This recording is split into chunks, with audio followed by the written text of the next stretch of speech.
soon. So close. Yet so far away. Time to keep moving on Kevin's F-150. We've done a little bit off camera. Apologies. We've done a little bit off camera.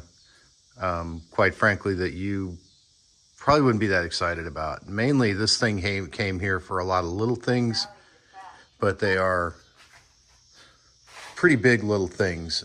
Exhaust, making it sound good, or at least not making it drivable in general. So that means a lot of different things.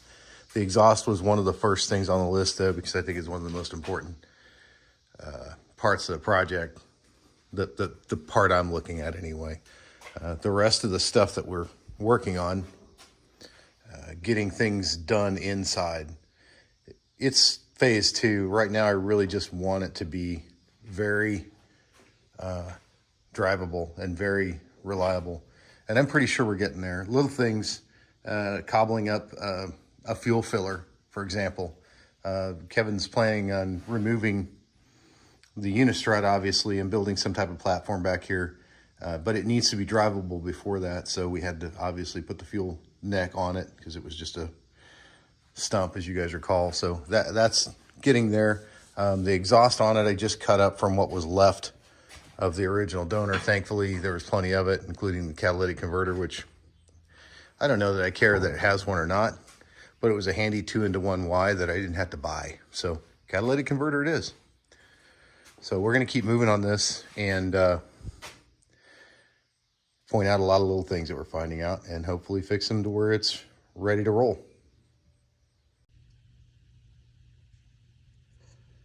That should be fun to weld.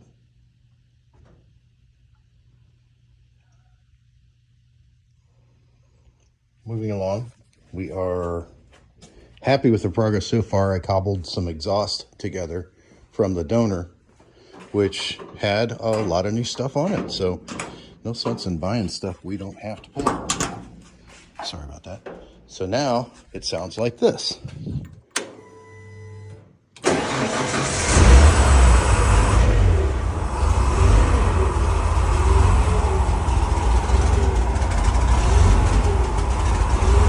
Okay. So as we're running it, now that I can hear it, I notice that it's got a rough idle to it. At least a little more rough than it was.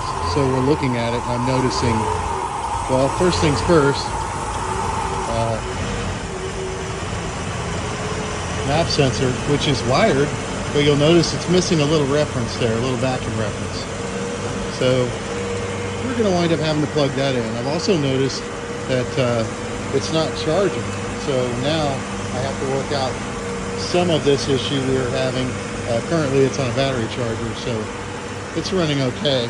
It's running stable and smooth. It just needs a map sensor reference next. So that's what we'll get on, and we'll see if it makes a difference.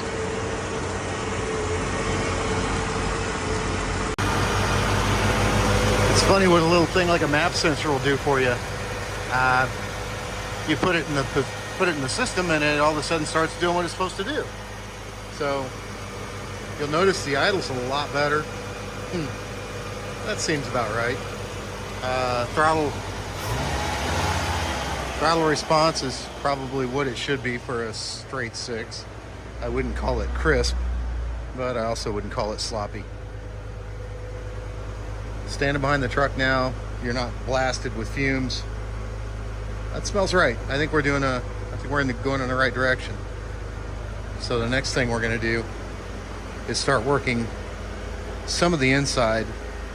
And you know, just out of curiosity and stupidity. Okay, that's cool.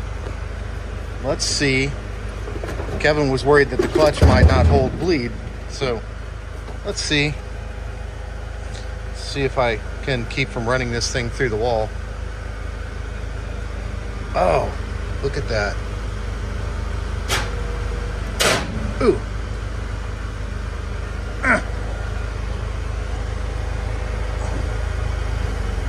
Hey, it moved on its own and the clutch disengaged. That's fancy. All right, we're moving along then. After doing a little research on this, I find that there will be some things that we need for the alternator to work correctly. I don't think we've got it all wired up correctly. So what I think I see here is this guy right here, out of the original harness, needs to be 12 volts switched from the dash, which might account for our lack of charging. So now that I'm going to temporarily do something here and check it, maybe we'll see sparks, maybe I'm wrong. And then again, maybe we'll see 13 and change on that when it's running. So we're gonna give it a shot. So first thing,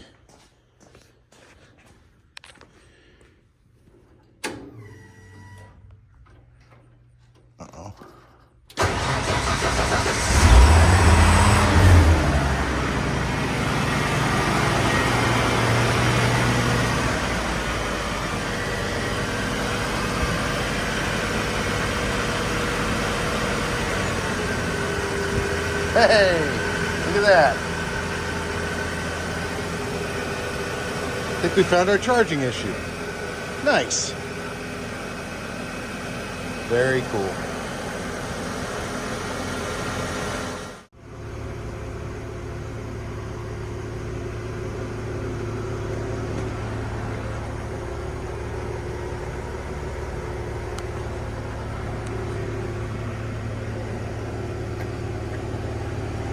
I don't know if you can hear that or not, but purrs, and it's just quiet.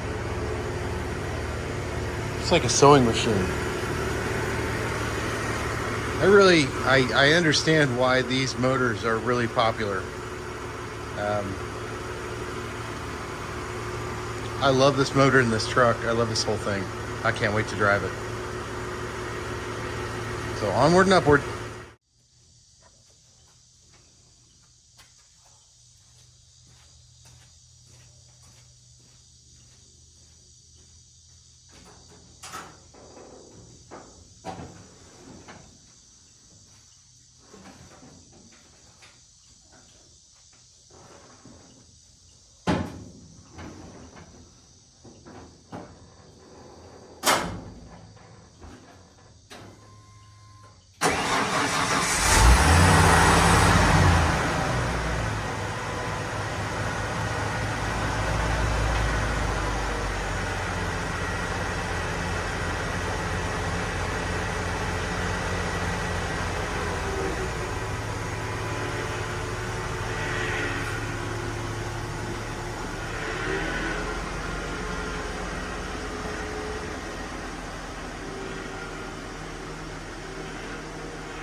Clutch is abrupt now. The list evolves, and we are now moving out from underneath the hood. Everything under the hood seems to be in order now. It's running. I don't think there's any major issues with it. So now we're going to move inside and start working on the dash a little more. Some of the things that we plan. That's the original, or one of them. I don't know which one. He's had several. That I cleaned up, verified. I changed the original ohmmeter over to a voltmeter. So, and I kept the face of the original gauge just because I think they look better that way. Ohmmeter is a stupid setup, don't get me started. So this is going in. We bought some new shiny stuff. Haven't seen it yet, but they'll make this all look very nice. And it should fill that hole nicely. Until we are sure that the gauges in the factory unit work, we're gonna rely on these guys right here, which we put in. I'll spare you the details. I used the 300 straight 6 uses a back, 2 different sensors, one for the ECU and one for the gauges. The one for the gauges we had to change out, but it works fine. Everything looks like it. We just tapped off the oil pressure in the block. And let's make sure we're not gonna go anywhere here. Everything.